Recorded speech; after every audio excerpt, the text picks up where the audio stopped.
ये कहानी उस डरी हुई लड़की की है जिसकी शादी 3 महीने में तय हो चुकी है।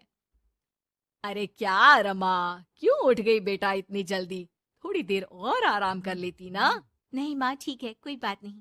ये बताओ, चाय के साथ नाश्ते में क्या लोगी? अरे कैसी बात कर रही है रमा, कल तक तो तू ऑर्डर दिया करती थी कि ये खाना है वो खाना है। आज तू हमें पूछ रही है, क्यों बेटा?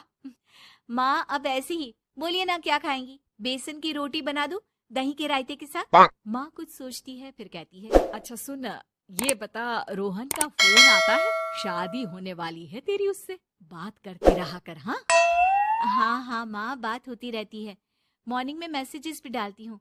अच्छा माँ, नाश्ता बना कर आती हूँ। ये बदलाव रमा में अचानक आए थे। कहाँ तो वो देर से उठती, बिस्तर पर ही नाश्ता खाना और आराम से नहाना।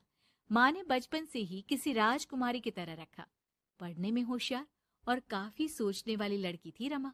क्या बात है, आज तो नाश्ता बिल्कुल अलग बना है। ये कॉम्बिनेशन अपने घर में तो मैंने नहीं खाया। पापा, वो रोहन की मम्मी सोमवार को यही खाती है, इसलिए मैंने बनाया सीखने के लिए। ठीक नहीं लगा तो कुछ और बना देती हूँ। अरे नहीं नहीं, हमारी समधन जो खाएगी हम भी साथ बैठकर वही खा लेंगे। वैसे इट्स वेरी हेल्दी। हाँ रमा, गुड, वेरी गुड। पापा के मुंह से तारीफ सुनकर रमा खुश हो जाती है। वो रोहन को फोन करती है। पता है, पापा ने मेरे हाथ के नाश्ते की तारीफ की, बोल रहे थे it's very tasty Rama. Good good, सही है। अच्छा देखो, कल मम्मी पापा कुछ भी ग्रीन वेजिटेबल का खाते हैं, जैसे पालक पनीर या फिर मिक्स सलाद के साथ ब्राउन ब्रेड। तुम बना लेना कल, और हाँ, पिक्स शेयर करना, मैं माँ को दिखा दूंगा। ठीक है, भेज दूंगी। अगले दिन रमा फिर कुछ नया बनाकर रोहन को फोटो भेजती है। अपनी माँ को दिखा देना, ये मैंने बनाया है। तभी वहाँ उसकी माँ आ जाती है। ये क्या बेटा, ये हाथ कैसे चल गया तुम्हारा? अरे कुछ नहीं माँ, वो तो बस ऐसे ही। आप बताओ ना, क्या चाहिए? अरे कुछ नहीं बेटा, ला मैं हाथ में दवा लगा देती हूँ। माँ हाथ में दवा लगा रही थी कि पता नहीं रमा क्या सोच रही थी। थोड़ी परेशान सी थी। क्या हुआ रमा, क्यों परेशान लग रही हो? रोहन से कोई बात हुई है क्या? नहीं माँ, आज जो बनाया उसकी फोटो मांगी थी रोहन ने, दे तो दी, लेकिन अभी तक कोई रिप्लाई नहीं आया। माँ कुछ सोचती है, फिर रमा के फोन से उसके जले हुए हाथ की फोटो खींचकर भी रोहन को भेज देती है। अरे माँ, ये क्या कर रही हो? वो सोचेगा कि मुझे काम करना आता ही नहीं। हाँ तो सोचने देना, पढ़ाई में नहीं मिल पाता था वक्त, जितना सीखा है काफी है। वक्त के साथ ही खाना बनाना, घर संभालना, सब कुछ आ जाता है। थोड़ी देर में रमा के फोन का मैसेज बजता है। रमा के पास रोहन का फोन आ जाता है। माँ को ये खाना देखने में ही अच्छा नहीं लगा। बोल रही थी कि तुम्हें बोल दूं कि अच्छे से बनाना सीखे। ना हो तो कोई क्लास ज्वाइन कर ले, मैं पैसे दे दूंगा। और हाँ, प्लीज यार, ऐसी डरावनी जलने कटने खून खराबे वाली फोटो मत भेजा करो। जल गई क्या? तुम्हें खाना नहीं बनाना आता क्या? मुझे ब्लेम मत करो। मैंने ब्लेम करने के लिए नहीं, बस अपनी सीरियस एफर्ट दिखाने के लिए ये फोटो भेजी थी। वैसे भी मैंने नहीं, मॉम ने भेजी थी, पता नहीं क्यों। ओ यार, तुम्हारी मॉम क्यों इतना इंटरफियर कर रही है? वैसे अभी ये हाल है तो बाद में तो वो हमारे घर में ही ताक जाग करती रहेंगी।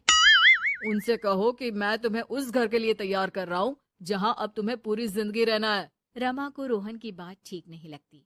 वो फोन रख देती है, लेकिन सोच में पड़ जाती है कि आखिर वो ये बात माँ को बताए कि नहीं।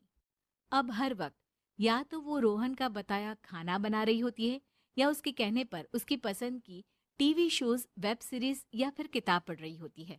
क्या बात है रमा, आजकल मैं देख रही हूँ कि तुम बहुत परेशान सी रहने लगी हो। कोई बात हो तो बता दो बेटा। नहीं माँ, वो रोहन ने कहा था कि उसकी पसंद मुझे पता होनी चाहिए, जिससे कल को हम साथ हो तो हम लोग मिलकर अच्छे से बात कर पाए। उसने कुछ वेब सीरीज देखने को कहा था, लेकिन क्या कहूँ माँ, मेरी तो समझ में ही नहीं आ रही वेब सीरीज। अरे तो बोल देना रोहन को नहीं देखनी, या फिर एक काम कर, तू उसे अपनी पसंद का सिर्फ एक गाना सुनने को बोल। ला मैं मैसेज कर देती हूँ।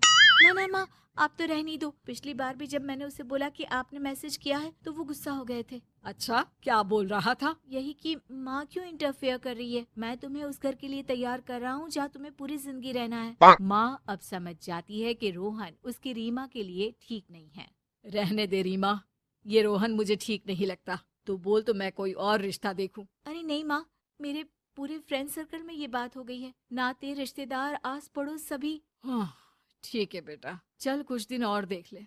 लेकिन ये मत सोचना कि यहाँ शादी नहीं हुई तो कुछ बुरा हो जाएगा। ये देखना कि इससे शादी हुई तो भविष्य कैसा रहेगा। समझी? प्यार, विश्वास और इज्जत से बढ़कर कुछ भी नहीं है। रीमा माँ की बात पर हाँ बोलकर वहां से चली जाती है। अगले रोज रोहन का फोन रीमा के पास आता है। मैंने तुम्हें एक स्किन डॉक्टर का फोन नंबर दिया है। माँ बोल रही थी कि तुम सांवली हो और दिखने में भी नैन नक्श थोड़े। एक काम करो ना, तुम इनसे अपना ट्रीटमेंट शुरू करवा लो। होप कि थोड़ी देखने लायक हो जाओ। आज तक रीमा से किसी ने इस तरह बात नहीं की थी। वो ये बात सुनकर सीधे शीशे के सामने खड़ी हो जाती है।